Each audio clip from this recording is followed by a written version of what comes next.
How's it going, guys? Coffee here. Today I wanted to go over some void chart strategies. We did some testing here with doing a Dream Dark Surge test. It ended up coming out to 1,000 FE for an hour for these 20 maps. Again, it's 20 maps. They're not going that fast, but they're pretty good for the amount of investment we're putting into them.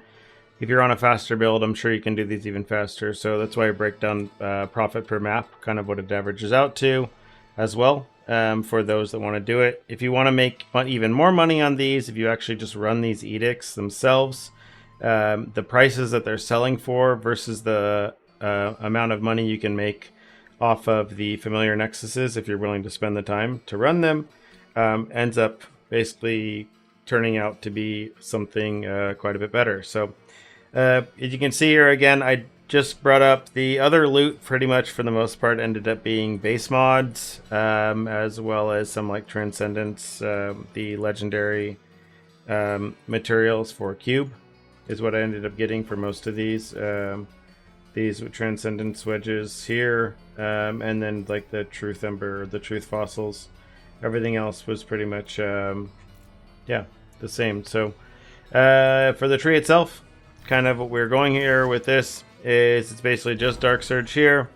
Full Dark Surge. I didn't grab these Emberon ones anymore because Emberon cores aren't really selling for much anymore.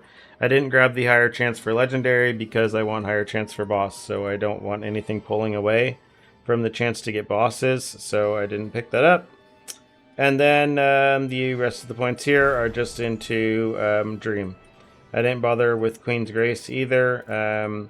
You can put those points in if you want, but I didn't want to spend the 4 points for that, and I didn't pick the extra quant stuff here either. I just didn't really have the points for it. So just the reduced chance to go into Nightmare so we can get more bubbles, but the extra quant is just kind of whatever. I didn't have the points to actually do it. You can actually move those over yourself because I picked up these extra bosses here, and then I still have the Netherrealm shards and the chests. So this is what I ran for the Profound talents here. I did just grab the rarer cards and then the extra 10% quant here. If you want to get, you can get higher instead if you want less portals, but I didn't want to end up doing that because, yeah, you die from time to time. So, yeah, pretty good strategy. I'm going to do some testing with Clockwork with it as well. For those that don't want to buy the boss compasses or don't have the money to buy the boss compasses, what you can do is I actually did the test with blue compasses first, and then I ran it with the boss compasses as well. So you can see the FE profit per map was like 35 FE per with just the blue compass, and it was 40 FE per with the purple. So it came out a little bit ahead. Could be RNG, could be not. This is only 40 maps total, so it's not a crazy amount of testing, but it's pretty consistent. So yeah, I'll leave some footage here of me running on stream, and you can kind of see what that looked like for just kind of a normal map, and then you can kind of do with it what you will. If you have any questions, leave them in the comments down below, and other than that, see you in the next one. Something like that.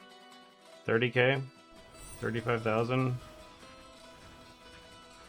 A lot of primo, dude.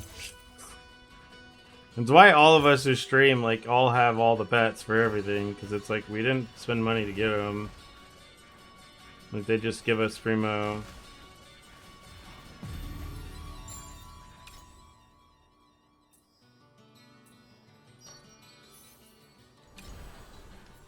Like, I wouldn't spend, again, I'm a very frugal person, dude. Like, I couldn't get myself to spend a bunch of money on like that on a pet.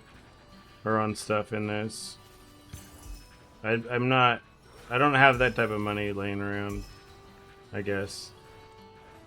I mean, again, I could do it. My wife would probably be pissed. Yeah.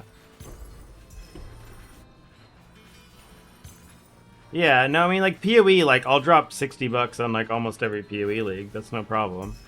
And like for this, I'll buy the battle pass every season, right? But like I'm not swiping $400 worth of pets. Like when I was free to play on this, I could still pull like one legendary pet per season.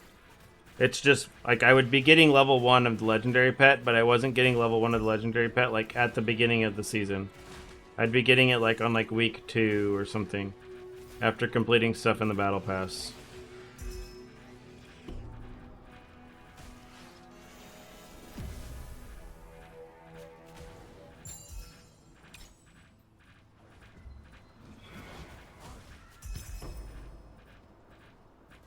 And then it's kind of weird. I'm like doing this, and then I have a friend who's like, who makes literally like over $250,000 a year US, and he refuses to even spend money on the battle pass for the game. Wait. Okay, dude.